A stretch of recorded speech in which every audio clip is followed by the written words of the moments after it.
नमः सर्वेभ्यः। समस्त प्यारे विद्यार्थियों के लिए नमस्कार और आपके अपने YouTube चैनल लखन माली में बहुत बहुत स्वागत दोस्तों। जैसे कि आपको पता है कि इस चैनल के माध्यम से आपको एजुकेशन से जुड़ी सभी प्रकार की जानकारी आपको समय समय पर मिलती रहती है दोस्तों। और विशेष रूप से जो रीट की तैयारी करने वाले बच्चे हैं, इसके अलावा जो स्कूल स्तर के बच्चे हैं, चाहे वो 10वीं स्तर के हैं, 11वीं 12वीं मतलब स्कूल में किसी भी कक्षा में पढ़ने वाले विद्यार्थी हैं, और यहाँ पर संस्कृत की मैटर आपको पूरा उपलब्ध रहता है। और अभी फ़िलहाल में हम 12वीं कक्षा के लिए जो संस्कृत आपकी पुस्तक चलती है उसी का मैटर यहाँ पर चल रहा है हमारा। आज दोस्तों केवल आपका एक पार्ट बचा हुआ है। तो जैसे कि आप देख पा रहे हैं स्क्रीन पर, यहाँ पर देख रहे हैं आपके केवल चतुर्दशः पाठः यानी 14वां पाठ आपका है, जो कि अंतिम पाठ है आपका। इससे पहले आपको हमने 13 पार्ट कंप्लीट बताए थे। आशा करते हैं कि आपने वो सारे के सारे पार्ट देखे होंगे और अच्छे से आपको समझ में आया होगा, आपको लाभ हो कहीं ना कहीं किसी भी प्रकार से, यही हमारा उद्देश्य है। और हमने जो एक मुहिम चालू की है हमारे इस चैनल के माध्यम से कि संस्कृत को किसी भी प्रकार से हम आपको सरल से सरल करके आपको पहुंचाएंगे। केवल हमारा एक ही उद्देश्य इसके पीछे है दोस्तों, कि आपको ज़्यादा से ज़्यादा फ़ायदा हो और अधिक से अधिक विद्यार्थी हमारे साथ में जुड़ें और इस चैनल के साथ में जुड़ करके एक परिवार का सदस्य बन करके आप हमेशा, चाहे आप स्कूल स्तर की पढ़ाई कर लें, उसके बाद में जैसे आप कंपटीशन की तैयारी करोगे तब भी आपको इसमें बहुत सारी चीज़ें जो आपके लिए इंपॉर्टेंट रहेंगी वो सारी की सारी मिलती रहेंगी समय समय पर दोस्तों। तो रीट की तैयारी करने वाले बच्चे भी यहाँ पर जुड़ सकते हैं, क्योंकि उनके लिए भी यहाँ पर मैटर आपको सारा ही मिलेगा। और स्कूल स्तर के जो बच्चे हैं उनको भी यहाँ पर मिलता ही है। इसके अलावा कॉलेज स्तर के बच्चे उनको भी यहाँ पर मिलेगा। यानी कुल मिलाकर के हम एजुकेशन से जुड़ी लगभग सारी जानकारी देने की हम कोशिश करेंगे दोस्तों। क्रम से जैसे जैसे आवश्यकता होगी उसी हिसाब से आपको बताया जाएगा। अब कुछ दिन के बाद में 10वीं कक्षा की जो पुस्तक है वो स्टार्ट की जाएगी।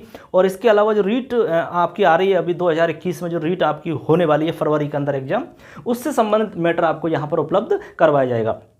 तो जो भी विद्यार्थी यहाँ पर इस चैनल के माध्यम से कुछ पढ़ना चाहता है, आपको लगे कि भाई यहाँ से हमें कुछ फ़ायदा मिल सकता है, तो ज़रूर इसके सदस्य आप बन सकते हैं। सदस्य बनने के लिए आपको यहाँ पर कोई शुल्क अदा नहीं करनी है, आप निःशुल्क हमारे चैनल को ज्वाइन कर सकते हैं।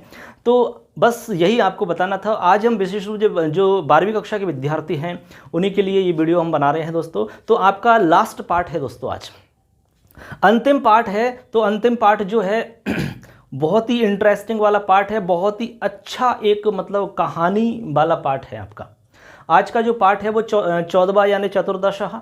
आज का पार्ट बच्चों बहुत ही अच्छा है। चतुर्दशः पाठः पितामही मिलितः, यानी दादी जी मिल गई। ये हमारा पार्ट रहेगा। बहुत ही सुंदर पार्ट है।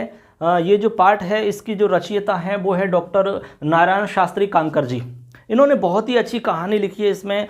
और इसमें उन्होंने जो हमारा आज समाज में जो हमारी एक बहुत बड़ी समस्या समाज के अंदर प्रकट हो रही है और उसी की ओर इंगित किया है। इस कहानी के माध्यम से यहाँ पर लेखक ने हमारे समाज के अंदर उत्पन्न होने वाली जो विकट समस्याएं हैं उनकी ओर संकेत किया है। ऐसी ही एक समस्या है वृद्धाश्रम।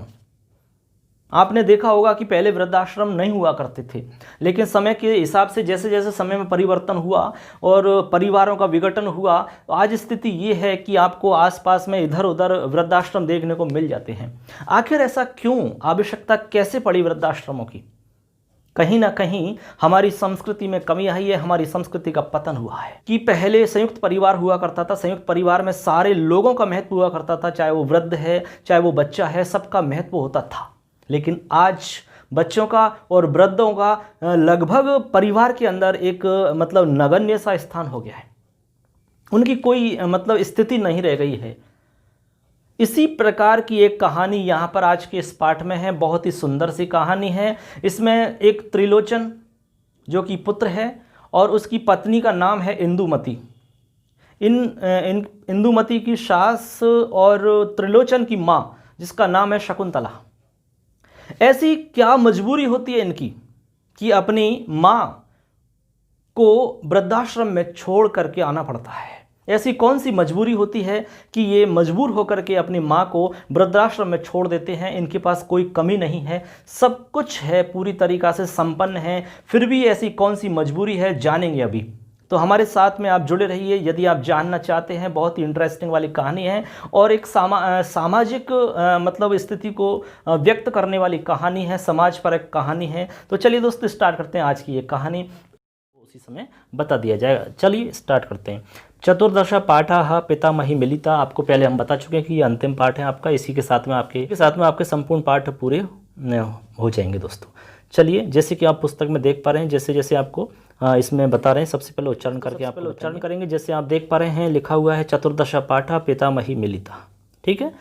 अब देखो इसमें लिख रहा है प्रस्तुता कथा आधुनिक संस्कृत साहित्यस्य सुप्रसिद्धेन साहित्यकारेण आचार्य नारायण शास्त्री महोदयेन विरचिता। ठीक है, एकदम सिंपल सा लिख रहा है कि प्रस्तुत कथा आधुनिक संस्कृत साहित्य से सुप्रसिद्धेन, यानी प्रस्तुत कथा आधुनिक संस्कृत साहित्य के सुप्रसिद्ध साहित्यकार आचार्य नारायण शास्त्री महोदय के द्वारा रचित है। ठीक है, तो आपसे हम पूछते हैं कि भाई ये पितामही मिलिता जो पाठ है ये किसके द्वारा रचित है या किसके द्वारा इसको लिखा गया है? तो आपका उत्तर होगा सुप्रसिद्ध साहित्यकार आचार्य नारायण शास्त्री महोदय के द्वारा। ठीक है, तो आप इसका मतलब समझ गए। प्रस्तुत कथा आधुनिक संस्कृत साहित्य के सुप्रसिद्ध साहित्यकार आचार्य नारायण शास्त्री महोदय के द्वारा रचित है, ये इस पंक्ति का मतलब है। अब देखो आगे लिखा हुआ है इसमें, अर्वाचीन साहित्य विभिन्न भाषाणां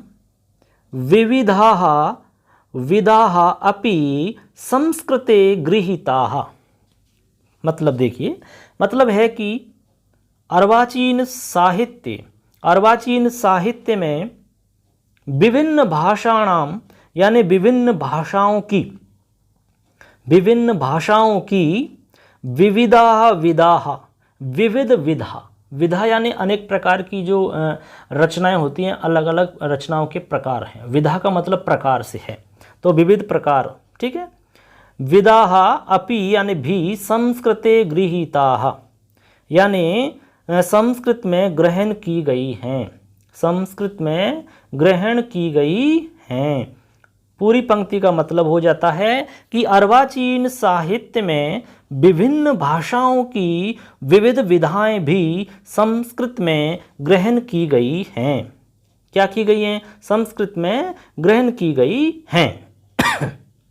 ठीक है, अब देखो बच्चों आगे लिख रहा है लघु कथाभिः सह दीर्घ कथानां प्रणयनम अपि 20तमे ख्रीष्टाब्दे पर्याप्त मात्रायाम अभवत्। समझ गए बात को? मतलब ये हुआ कि लघु कथा भी सह, तो लघु कथाओं के साथ, सह यानी साथ में, और स के योग में तृतीय विभक्ति होती है, स साकम समम सार्धम। ठीक है, तो लघु कथा भी स यानी लघु कथाओं के साथ, दीर्घ कथा नाम यानी दीर्घ कथाओं की, प्रणयनम या प्रणयनम का मतलब होता है रचना। ठीक है, प्रणयन यानी रचना, अपि यानी भी 20तमे ख्रीष्टाब्दे मतलब 20वीं शताब्दी में, पर्याप्त मात्रायाम अभवत यानी पर्याप्त मात्रा में हुई हैं। समझ गए बात को? यानी इसकी जो छोटी लघु कथाओं के साथ में दीर्घ कथाओं की रचना भी 20वीं शताब्दी में पर्याप्त मात्रा में हुई हैं। दोबारा सुन लो आप इस पंक्ति का मतलब, लघु कथाओं के साथ दीर्घ कथाओं की रचना भी 20वीं शताब्दी में पर्याप्त मात्रा में हुई हैं, ये इस पंक्ति का मतलब है। सरल है, इसमें कोई ज़्यादा लिखा हुआ है। आसु कथासु सहज प्रवाहमय भाषायाः भावानां च समावेशाः तु भवत्येव समाजस्य कृते संदेशः अपि भवति, यानी समाज के लिए संदेश भी होता है। तो लिख रहे हैं कि आसु कथासु यानी इन कथाओं में, आसु कथासु का मतलब क्या होता है बच्चों? इन कथाओं में। क्या लिख रहा है फिर? सहज प्रवाहमय भाषायाः, यानी सहज भाषा का प्रवाह, प्रवाह यानी मतलब बहना होता है, जैसे पानी का प्रवाह होता है, उसी प्रकार भाषा का प्रवाह। कहते हैं ना कि ये बालक बहुत ही अच्छी धारा प्रवाह के साथ में बोलता है, तो वही है प्रवाह, यानी एक प्रकार से उसका फ्लो, उसका बहाव है। ठीक है, तो कह रहे हैं कि सरल सहज भाषा का प्रवाह, भावानाम च, और भावों का समावेशा यानी समावेश, तू यानी तो, भवत्येवा होता ही है, भवत्येवा यानी होता ही है, भवती प्लस एव तो हम संधि करेंगे यण संधि, तो भवत्येव होता ही है। फिर आगे लिख रहा है समाजस्य कृते यानी समाज के लिए, संदेशा अपि भवति, समाज के लिए संदेश भी होता है, ये इसका मतलब है। अब पूरी पंक्ति का एक साथ में अर्थ देखो आप, तो आपको अच्छे से समझ में आ जाएगा। लिखा हुआ है कि आसु कथासु यानी इन कथाओं में सहज भाषा का प्रवाह और भावों का समावेश तो होता ही है, समाज के लिए संदेश भी होता है। समझ गए, यानी समाज के लिए एक संदेश भी रहता है। अब देखो आगे लिख रहे हैं, आचार्य नारायण शास्त्री कांकर महोदयस्य कथासु अपि समाजोपयोगी विषयाणाम सुष्ठु लेखनम दृश्यते। बहुत ही सुंदर बात लिखा है, आचार्य नारायण शास्त्री कांकर महोदयस्य, मतलब आचार्य नारायण शास्त्री कांकर महोदय की कथासु यानी कथाओं में, अपि यानी भी कथाओं में भी, समाजोपयोगी विषयाणाम यानी समाजोपयोगी विषयों का सुष्ठु लेखनम दृश्यते, अच्छा, सुष्ठु यानी अच्छा, समझ गए, लेखनम यानी लेखन, लेखन, लेखनम यानी लेखन होता है, दृश्यते यानी दिखाई देता है, मतलब इनकी समाज उपयोगी विषयों का अच्छा लेखन दिखाई देता है। या फिर पूरी पंक्ति एक साथ समझो आप अर्थ। लिख रहा है कि आचार्य नारायण शास्त्री कांकर महोदय की कथाओं में भी समाजोपयोगी विषयों का अच्छा लेखन दिखाई देता है। क्या दिखाई देता है? अच्छा लेखन दिखाई देता है। कहाँ पर? नारायण शास्त्री कांकर महोदय की कथाओं में। समझ गए बात? ये इसका मतलब हुआ। तो एकदम सिंपल है, सरल है। आपको एक एक लाइन को याद रखना है, समझना है, जिससे बाद में आप पढ़ोगे तो आपको दिक्कत नहीं आए। आगे लिखा हुआ है, प्रस्तुता कथा आधुनिक समाजस्य परिवारस्य च महतीं समस्यां प्रति संकेतम करोति। जैसे आपको हमने पहले ही बताया कि इसमें एक समस्या जो हमारे समाज में व्याप्त है उसकी ओर संकेत किया है। तब लिखा है कि प्रस्तुता कथा यानी प्रस्तुत कथा आधुनिक समाज से यानी आधुनिक समाज की, परिवारस्य च और परिवार की, महतीम समस्या, महती यानी महान, बहुत बड़ी, महतीम समस्याम प्रति, समस्याम प्रति यानी और, समस्या की ओर, प्रति यानी और होता है, की ओर, संकेतम करोति यानी संकेत करती है। मतलब समझ गए? संकेतम करोति यानी संकेत करती है किसकी ओर? महती समस्याम प्रति यानी महान समस्या की ओर क्या करती है? संकेत करती है। अब पूरी लाइन का मतलब हो जाएगा कि प्रस्तुत कथा जो आप इस पाठ में पढ़ोगे, वो पितामही मिलिता रूपी जो कथा है उसके बारे में बता रहे हैं कि प्रस्तुत कथा आधुनिक समाज की और परिवार की महान समस्या की ओर संकेत करती है। इसमें महान समस्या को बताया गया है। आगे देखो, आगे लिखा है कि पुरा संयुक्ते परिवारे आबाल वृद्धानां सर्वेषां सदस्यानां महत्वं भवति स्म, किंतु परिवारस्य विघटित्वात् बालानां वृद्धानां च स्थितिः परिवर्तिता। समझ गए बात?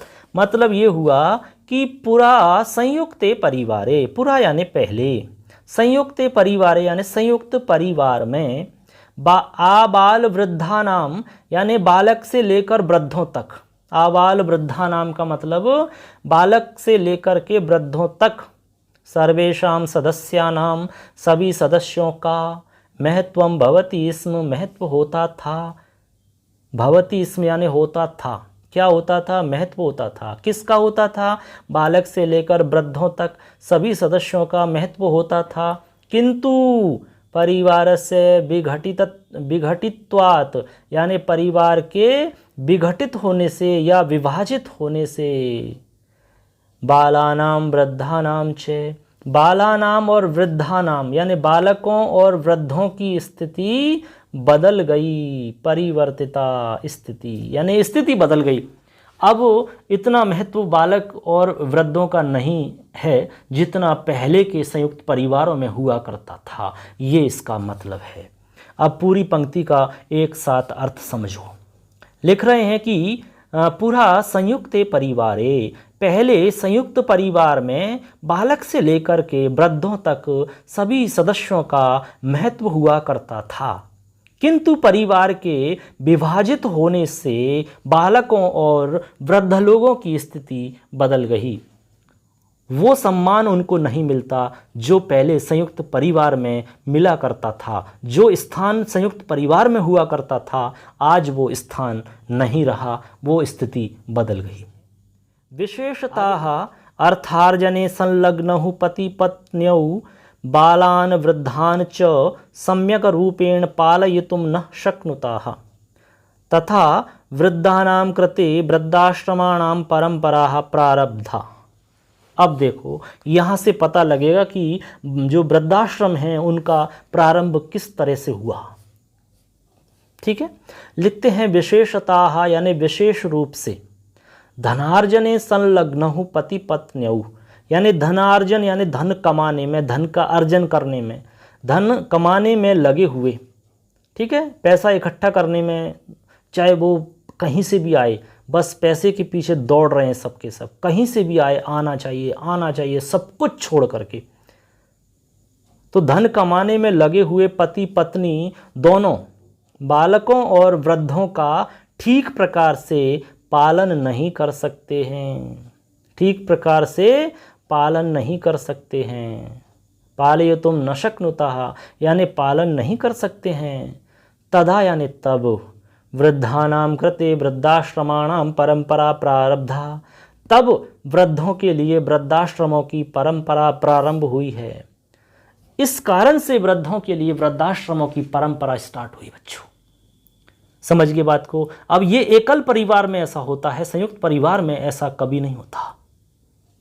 समझ गए, क्योंकि वहां पर सारे लोग रहते हैं। अब एकल परिवार में होता क्या है, पति पत्नी और उनके बच्चे। अब पति पत्नी दोनों ही कमाने के लिए जाते हैं, तो उनके बच्चों को रखेगा कौन, ये सबसे बड़ी मुसीबत है। अब दूसरों अपने बच्चों की देखभाल करने के लिए किसी अन्य स्त्री या पुरुष को रखा जाता है, तो आप बताइए वो अन्य स्त्री या पुरुष अपने बच्चों को क्यों अच्छी शिक्षा देगी। आप अपने आप से सवाल पूछिए, क्या आपने कभी आसपास के पड़ोसी के बच्चों को क्या अच्छी शिक्षा दी? कितनी बार अच्छी शिक्षा दी आपने? आप कितनी बार मन से ईमानदारी से आप चाहते हो कि इसका लड़का या लड़की अच्छे संस्कार प्राप्त करे और बहुत अच्छा आगे बढ़े और सफलता प्राप्त करे और अच्छा संस्कारी बालक बने? कितनी बार चाहते हो आप ऐसा? तो फिर जब आप ही नहीं चाहते हो तो दूसरा क्यों चाहेगा? ये आप सोचना इस बात को। ठीक है, तो ये इस पंक्ति का मतलब आपको समझ में आ गया। अब देखते हैं आगे लिखा हुआ है, किंतु वृद्धाश्रमेषु निवसन्ताः वृद्धाः स्वपेक्षयाः अपमानम् अनुभवन्ति। स्वपेक्षया अपमानम् अनुभवन्ति मतलब ये हुआ कि किंतु वृद्धाश्रमेषु निवसन्ताः मतलब किंतु वृद्धाश्रमों में रहते हुए, किंतु वृद्धाश्रमों में निवास करते हुए कौन? वृद्धाः यानी वृद्ध लोग, स्वोपेक्षया यानी स्व उपेक्षया यानी अपनी उपेक्षा से, यानी उनको नेग्लेक्ट कर दिया, कोई इज्जत मान सम्मान कोई उनकी पूछ नहीं रही, तो उनको कहते उपेक्षा हो गई, उनकी उपेक्षित कर दिया। तो अपनी उपेक्षा से अपमान का अनुभव करते हैं। अपमानम अनुभवन्ति, अपनी उपेक्षा से अपमान का अनुभव करते हैं। वो सोचते हैं कि क्या हमने अपने बच्चों को इसीलिए बड़ा किया, इतने दुख उठाए, इतने मतलब परेशानियों का सामना किया और आज हमें ये दिन देखने थे, इसलिए किया क्या सब कुछ? ऐसे वो सोचते सोचते सोचते सोचते गला अवरुद्ध हो जाता है और वो अपने आप से मतलब अपने आप में अपमान महसूस करने लगते हैं और भी सोचते हैं कि हम उपेक्षित कर दिए गए, हमारी कोई यहाँ पर आवश्यकता नहीं है, कोई पूछ नहीं है। तब लिख रहे हैं इसमें कि वृद्ध अपनी उपेक्षा के अपमान का अनुभव करने लगता है। समझ गए? आगे देखो आगे क्या लिखा है। आगे लिखा है कि अस्याम कथायाम अपि एषा एव पीड़ा वर्णिता। इस कथा में भी इसी प्रकार की या यही पीड़ा वर्णित है।